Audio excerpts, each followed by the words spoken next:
Hi, welcome to அடடடா அசத்தல் சமையல். இன்றைக்கி வீடியோவில் நம்ம இட்லி பூ வச்சு எப்படி ஒரு சூப்பரான அடர்த்தியான மாலை செய்கிறது அப்படின்னு பார்க்க போகிறோம். அதுக்கு நம்ம ஃபஸ்ட்டு போய் இட்லி பூ பறிச்சுட்டு வந்துடலாம். இது வந்து எங்கள் தோட்டத்தில் இருக்க இட்லி பூச்செடி. ஸோ இன்றைக்கி பூத்திருக்க பூவெல்லாம் வந்து நம்ம பறிச்சிடலாம். இந்த இட்லி பூ பார்த்திங்கன்னா இது ரொம்ப அழகாக இருக்கும். நல்லா ஒரு அடர்த்தியாக இருக்கிறதுனால அது பார்க்க வந்து அந்த இட்லி மாதிரி புஷ்ஷுன்னு இருக்கனால அதுக்கு இந்த பேர் வந்திருக்கும்னு நினைக்கிறேன். இந்த பூ வந்து பார்த்திங்கன்னா காம்பு வந்து நல்லா பெருசாக நீட்டாக இருக்கும். அந்த இதழ்கள்லாம் வந்து குட்டி குட்டியாக அழகாக இருக்கும். ஸோ எங்கள் வீட்டில் இருக்கிறது பார்த்திங்கன்னா இந்த சிகப்பு கலர் இட்லி பூ தான். இதுலேயும் வந்து மஞ்சள் கலர்லாம் இருக்குதுன்னு நினைக்கிறேன். ஸோ இதுக்கு வந்து நம்ம எந்த பூ வேணாலும் யூஸ் பண்ணலாம். இன்றைக்கி பார்த்திங்கன்னா ஒரு 3 கொத்து வந்து பூத்துருக்கு. இதை தான் நம்ம இப்போ பறிக்க போகிறோம்.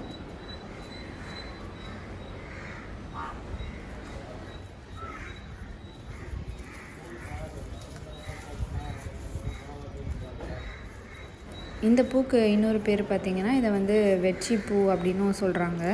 இதில் வந்து நிறைய மருத்துவ குணங்களும் இருக்குதுன்னு சொல்கிறாங்க. இது பார்த்திங்கன்னா வந்து தோல் நோய்க்கெலாம் வந்து ரொம்ப நல்லது. இதை நம்ம அரைச்சி பூசிட்டு வந்தால் அதெல்லாம் குணமாகும் அப்படின்லாம் சொல்கிறாங்க.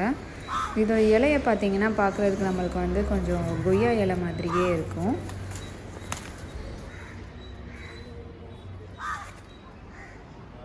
இந்த பூக்கு வந்து வாசனை பார்த்திங்கன்னா அவ்வளோவா இது எந்த வாசமும் இருக்காது. இது ஒரு வாசனை இல்லாத பூவாக தான் இருக்கும். பார்க்குறதுக்கு தான் வந்து ரொம்ப அழகாக இருக்கும்.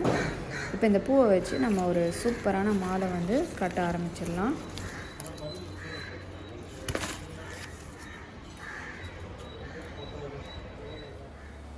இப்போ நம்ம வந்து இட்லி பூவில் எப்படி மாலை கட்டுறதுன்னு பார்த்துடலாம். நான் வந்து இங்கே இட்லி பூ எடுத்து வச்சுருக்கேன். அதுக்கப்புறம் வந்து இதில் வந்து நூல் வச்சுருக்கேன். நூல் வந்து வெள்ளை கலர் இல்லைனா வந்து சிகப்பு கலர் நூல் இருந்துச்சுன்னா ரொம்ப நல்லது. இப்போது பூ கட்டுறதுக்கு முன்னாடி நம்ம வந்து இந்த பூவை எல்லாத்தையும் தனித்தனியாக எடுத்துடணும். இப்போ இது வந்து இந்த மாதிரி கொத்தாக தான் இருக்கும். இதை வந்து தனித்தனி பூவாக வந்து நம்ம பிரித்து வச்சிடணும்.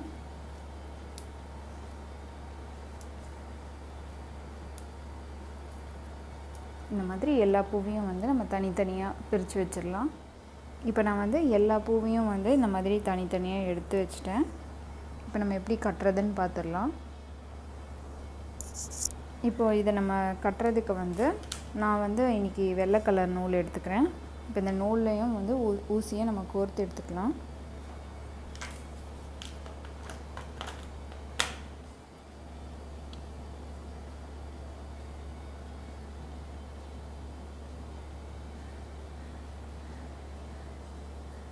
நூல் வந்து கொஞ்சம் மெலிசாக இருந்ததுன்னா நம்ம வந்து ரெட்டையாக கூட நம்ம கோர்த்துக்கலாம்.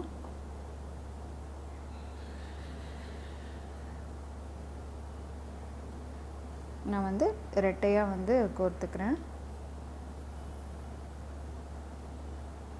இது வந்து நீங்கள் இப்போ கூட கட் பண்ணிக்கலாம், இல்லைன்னா நம்ம கட்டி முடித்ததுக்கப்புறம் கூட நம்ம நூலை கட் பண்ணிக்கலாம். இப்போ வந்து ஊசியில் கோர்த்தாச்சு. இப்போ நம்ம வந்து பூவை கோர்க்க ஆரம்பிச்சிடலாம். இட்லி பூ பார்த்திங்கன்னா இதோட காம்பு வந்து கொஞ்சம் நீட்டமாக இருக்கும். அதனால் நம்ம என்ன பண்ணணும்னா லைட்டாக இந்த காம்பை வந்து இப்படி மடிச்சுக்கணும். மடிச்சுட்டு இதை வந்து இப்படி ரெண்டுத்தையும் சேர்த்து நம்ம வந்து இதை குத்திடணும் ஊசியில். இந்த மாதிரி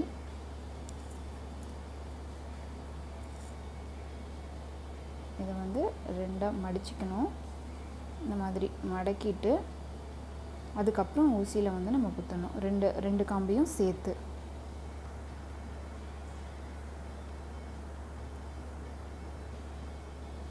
இதை வந்து பார்த்திங்கன்னா இப்படி கொஞ்சம் க்ராஸாக பண்ணணும்.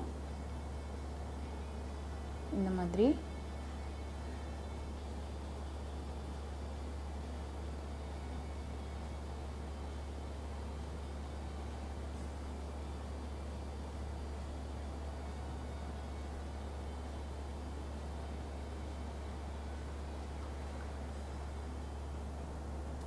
இதை வந்து இந்த சைடு இதை வந்து எப்படின்னா 4 பக்கமும் நம்ம வந்து ஒரு சர்க்கிள் ஃபார்ம் பண்ணுற மாதிரி இதை நம்ம கோர்த்துக்கணும். இப்போ இன்னொரு பூ எடுத்துட்டு அதே மாதிரி காம்பை வந்து 2ஆக மடக்கிட்டு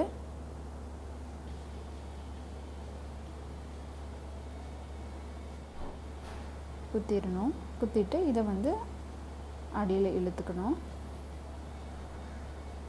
இதே மாதிரி நம்ம வந்து கோர்த்துட்டு வரணும்.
இப்போ எல்லா பூவையும் வந்து கோர்த்தாச்சு.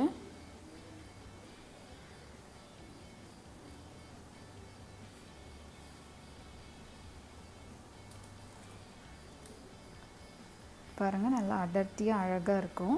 இப்போ நீங்கள் நிறைய பூ இருந்துச்சுன்னா இதை வந்து இந்த மாதிரி ரவுண்டாக கட் பண்ணிட்டிங்கன்னா அழகாக உங்களுக்கு ஒரு மாலை வந்து கிடச்சிரும். இப்போ இதை வந்து கொஞ்சம் உங்களுக்கு இன்னும் கொஞ்சம் நீட்டாக வேணும்னா இதை கொஞ்சம் பிரித்து விட்டுக்கலாம். கொஞ்சம் தள்ளி தள்ளி இதை வந்து நீங்கள் அட்ஜஸ்ட் பண்ணிக்கலாம். பண்ணிவிட்டு இந்த 2 முனையும் சேர்த்து நம்ம முடி போட்டுடலாம். இப்போ இந்த 2 முனையும் வந்து நம்ம கட்டிடலாம், ஜாயின் பண்ணிடலாம். நார்மலாக நம்ம முடிச்சு போடுற மாதிரி இதை வந்து போட்டுற வேண்டியதான். ஸ்ட்ராங்காக இருக்கிறதுக்கு ஒரு 2 முடிச்சு 3 முடிச்சு அந்த மாதிரி எக்ஸ்ட்ராவாக போட்டுக்கோங்க.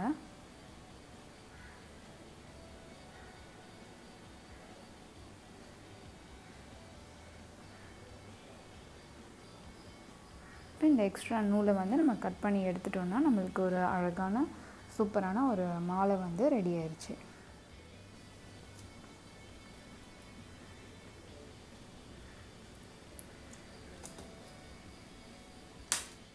இந்த வீடியோ உங்களுக்கு ரொம்ப யூஸ்ஃபுல்லாக இருந்திருக்கும்னு நினைக்கிறேன். நான் வந்து இன்றைக்கி இந்த இட்லி பூவை வச்சு மாலை பண்ணி வந்து சாமி சிலைக்கு வந்து நான் போட்டு அலங்கரிச்சிருக்கேன். இந்த மாலையை பார்த்திங்கன்னா நம்ம வேணியாகவும் யூஸ் பண்ணிக்கலாம். நீங்கள் வந்து ஏதாவது ஃபங்க்ஷனுக்கெலாம் போகும்போது சிகப்பு கலர் அந்த மாதிரி இந்த இட்லி பூ கலரில் நீங்கள் புடவை கட்டிட்டு போகும்போது அதே மேட்சிங் கலரில் வந்து கொண்டை போட்டுட்டு இந்த வேணியாக கூட நீங்கள் இந்த பூவை யூஸ் பண்ணிக்கலாம். ரொம்பவே அழகாக இருக்கும். நீங்களும் உங்கள் வீட்டில் வந்து ட்ரை பண்ணி பார்த்துட்டு உங்களோட ஃபீட்பேக்கை கமெண்ட் பண்ணுங்கள்.